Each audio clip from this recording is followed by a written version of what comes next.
Os jogos indie surgiram quase como um hobby. A ideia era juntar os amigos e produzir alguma coisa legal durante uma Game Jam.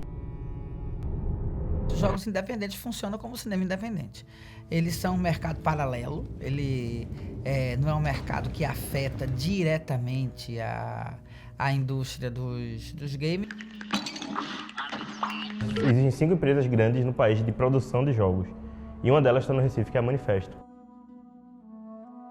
Aqui em Recife ou em qualquer outro lugar, em tese tanto faz, porque o mercado de jogos ele consegue ser extremamente global.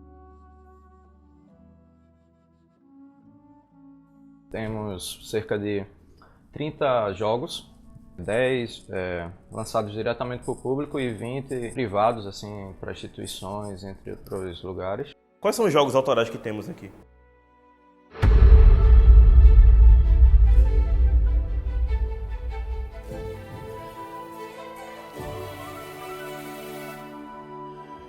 Alguns meses atrás, o próprio Horizon Zero Dawn já estava com mais de 4 milhões de unidades vendidas aí.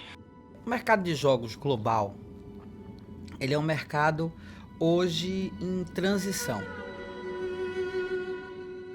Ele é ainda dominado por grandes corporações. Você tem os grandes publishers, que são as empresas que funcionam como as editorias. Elas publicam os títulos, alguns desenvolvidos por elas mesmas ou por estúdios que ela adquiriu, outros que ela resolve agenciar.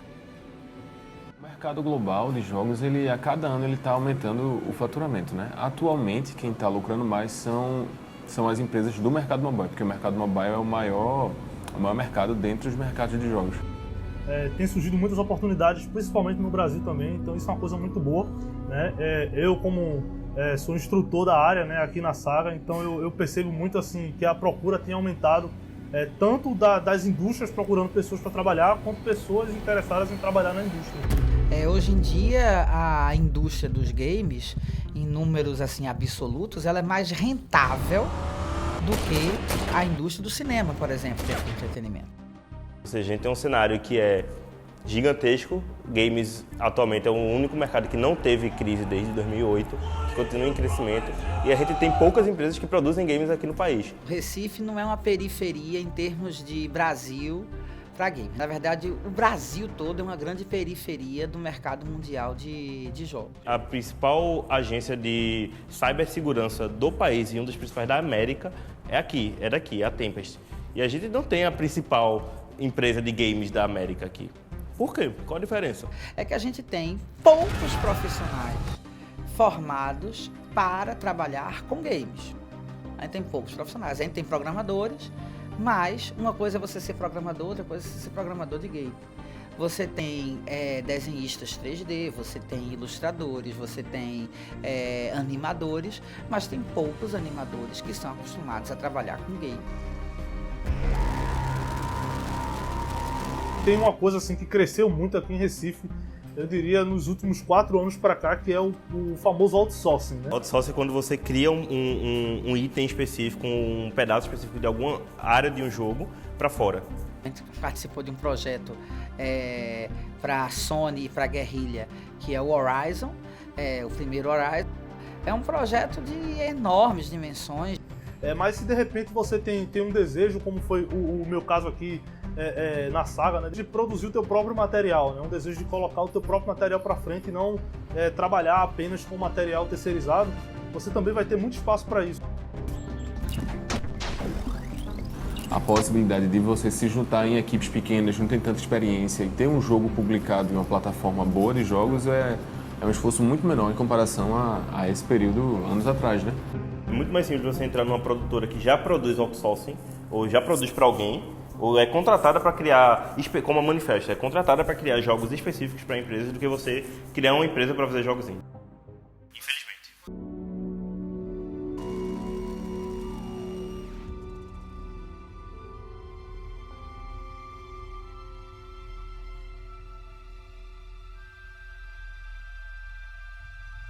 O que a Metal Lab faz hoje são jogos educacionais, não didáticos.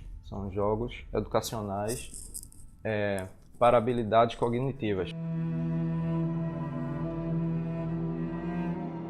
A gente está hoje na Daiso Games, que o nosso foco é produção de board games digitais. Então a gente tem um foco de jogos de estratégia, porque a gente queria achar um nicho específico em que a gente pudesse exceder. A Mental Lab surgiu em meados de 12, 13 e surgiu por meio de uma paixão, envolvendo uma paixão e oportunidades. A oportunidade foi o mercado de jogos educacionais. E a gente começou a gente já tem essa paixão de jogos, jogava desde pivete e tal. E começamos a desenvolver. Aí veio diversos concursos e tal, a gente foi participando e tal. E teve uma surpresa. Começamos a ganhar esses concursos, começamos a fazer sucesso. Em vez da grande produção, como por exemplo God of War ou Red Dead Redemption da vida, que você tem grandes empresas fazendo que ainda acontecem e ainda fazem sucesso, mas eu diria que a indústria de forma geral está percebendo que esse não é um modelo tão sustentável quanto outros, né, que exigem orçamentos muito menores, tempos muito menores de produção.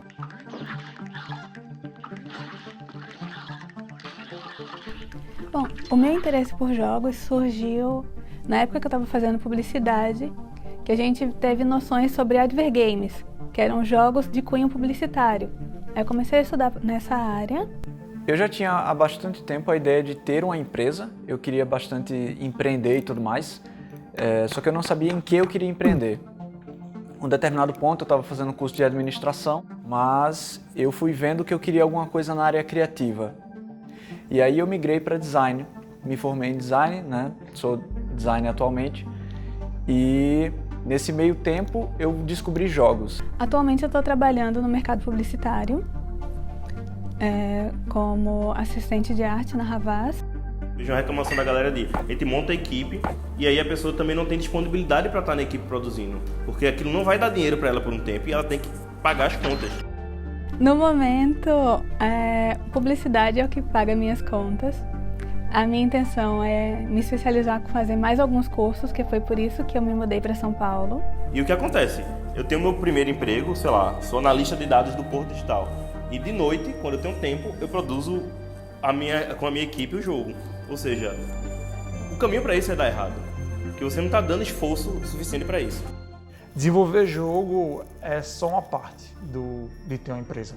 Porque querendo ou não, a gente é uma empresa, nós precisamos, tem conta para pagar, tem várias outras coisas, e aí a paixão ela é obviamente necessária, a paixão para o desenvolvimento, a paixão de entender o mercado, de saber como entregar um produto bem legal, mas essa parte de como é que a gente faz isso e consegue manter uma equipe com isso. Electronic Arts e a Konami, por exemplo, eles vão competir ali no mercado de, sei lá, simuladores de futebol, né, com Pro Evolution e com FIFA, por exemplo. Mas o que faria, por exemplo, um cara feito eu, que tem o meu estúdiozinho pequeno ali, ser concorrente de um outro cara feito eu, que tem um estúdio pequeno também? A gente muito mais se ajuda, a gente está em contato com a maior parte do mercado de Recife, justamente porque ele é pequeno, então meio que todo mundo se conhece e todo mundo está disposto a se ajudar. Então, na verdade, a gente está dando mais possibilidades para o mercado, a gente está fazendo com que o mercado ele seja maior, ele tenha mais espaço, de repente até dando mais espaço para emprego também. Mas você não tem um ecossistema vibrante e integrado de profissionais da área de games. Esse aqui foi o nosso primeiro jogo, foi o primeiro milhão. A gente fez ele pro Sebrae. Isso foi onde iniciou o que a gente queria fazer, tipo, deu a faísca para a gente começar a desenvolver jogos. O AKBF é um jogo de estratégia em que você atua como um vampiro, querendo usurpar o trono de um rei medieval, e para isso você precisa infiltrar no castelo e resolver puzzles táticos. Depois a gente começou a fazer um projeto independente, que é o Bacon Run.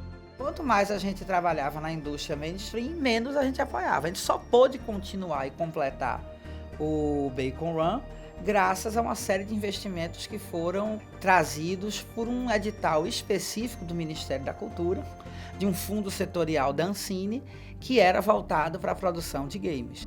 Basicamente a gente produz e vende diretamente para o público. Somente isso, não tem mistério. Claro, tem um grande aprendizado aí ao longo desse tempo que a gente está aprimorando nosso modelo de negócio. Acho que desde que a Apple Store foi criada, ela revolucionou muito essa abertura para qualquer tipo de desenvolvedor, não só de jogos, mas de tecnologia em geral, né? O que a gente desenvolve aqui, colocamos na loja, inclusive criamos uma loja própria, onde vendemos nossos jogos diretamente para o público. Toda vez que a gente vai lá olhar na lista de vendas, né, dos nossos jogos, é interessante que tem gatos pingados do mundo inteiro. Tem tipo 2 pessoas que compraram o jogo na Croácia. Como assim na Croácia? Na Indonésia? Né? Então a gente acha isso muito massa. Era a única forma de você produzir jogo independente seu, ter verba para isso, era com o edital da Ancine, que foi cortado. Como é que vai se manter essa produção indie?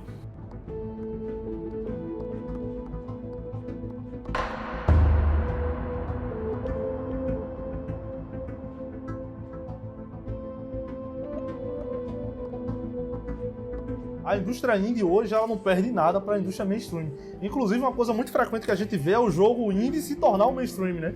Hoje a gente vê isso acontecer com muito mais frequência do que antes.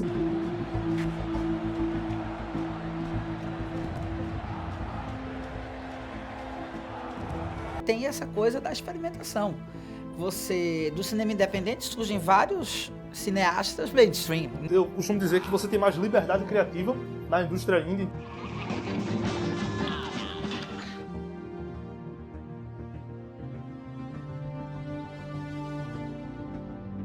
Tipo, pô, bora fazer isso e vender. É um produto, criamos um produto aqui. É iniciar o seu sonho naquela briga mesmo.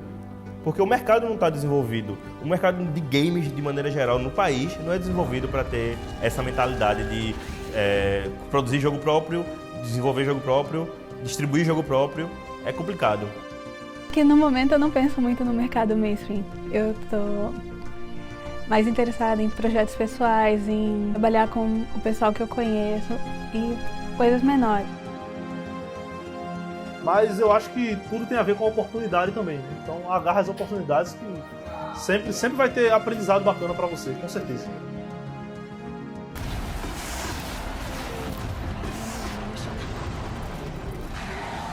A indústria de Recife, ela tem, apesar de ainda ser muito nova e a maioria das empresas serem pequenas, ou pelo menos muito recentes, a gente tem aí quase uns 15, 20 anos de história de indústria de jogos. Se você for lá da Mean Time até hoje, tem muita coisa. Agora, tudo tem que ter um começo. Então, acho que a ideia da gente ter uma quantidade de empresas no Nordeste, do Brasil, dentro do Porto Digital, que é um ambiente que já é um ambiente um pouco mais aberto, é interessante. Um desenvolvedor de uma das empresas do Porto, que eu cheguei e falei, bicho, tu tá há 15 horas aqui dentro, velho. Como é isso pra tu? Eu amo o que eu faço. Porque se eu não amasse, o dinheiro não tá pagando zero do que eu tô querendo fazer aqui dentro. Aquela coisa, se você agrada milhões de pessoas, você vai levantar milhões de reais, dólares, etc., qualquer moeda que seja. E aí, como é um mercado que muita gente é interessado, consequentemente ele é um grande mercado. Eu acho que tudo parte disso, da vontade das pessoas de jogar.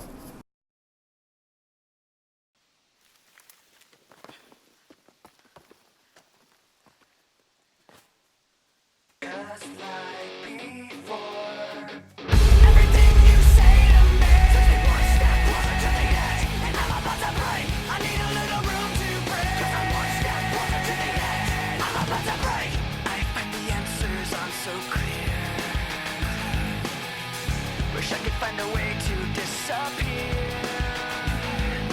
All these thoughts, they make no sense. I found bliss in ignorance. Nothing seems to go away over and over again. Just like before. Everything you say to me says we want